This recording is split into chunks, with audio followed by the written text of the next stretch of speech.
اللہ اکبر کبیرہ۔ میرے حضور پاک صلی اللہ علیہ وسلم آپ نے فتح مکہ فرمایا، فتح مکہ کے دوران آپ واپس آ رہے تھے، 10,000 صحابہ کرام دا لشکر سی آپ دے نال، اور حضور دے آن دا جڑا سٹائل سی کیڑا سی، اس طرح میرے حضور نے گردن جھکائی ہوئی۔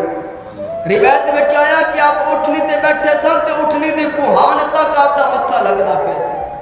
عاجزی دی وجہ تو حضور نے اس طرح اپنا سر مبارک جھکایا ہوا، اور اللہ تعالیٰ دا شکر ادا کرتے آ رہے ہیں، مالک جس سے شہد دے وچوں سانو کڈیا گیا تو اس سے شہد دے سانو عزت عطا فرمائی ہے، دوبارہ پھر ساڈا واپسی اس سے شہد دے وچ فرمایا۔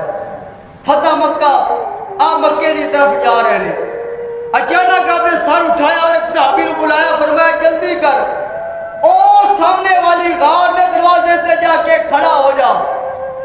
صحابی بڑا حیران ہے، یا رسول اللہ اتنے کی ہے؟ فرمایا حکم دی تعمیر کر، جا کے کھڑا ہو جا، اور جدوں تک 10,000 صحابہ دا لشکر گزر نہ جاوے تو ہلنا نہیں۔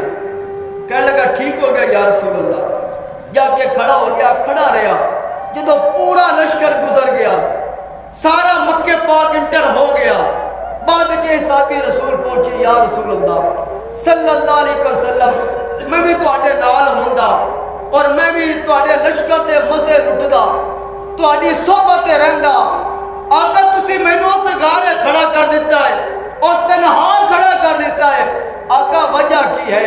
اوتے کیوں مینوں کھڑا کیتا کہ میرے حضور دے اکھاں وچ آنسو آ گئے؟ فرمایا میں تینوں ایویں نہیں کھڑا کیتا، اس غار دے وچ ایک کتیا اپنے بچے نوں دودھ پلاندی پئی سی، اور میں محمد کو برداشت نہیں ہویا گیا کہ میں رحمت للعالمین ہوا اور میری وجہ تو کوئی کتیا ڈر کے باہر نکل جاوے، میں برداشت نہیں کیتا، اس واسطے تینوں اتنے کھڑا کیتا ہے۔ اور میرے حضور تے اس طرح محبت پیش فرماندے سن، اس طرح رحمت آپ فرماندے سن۔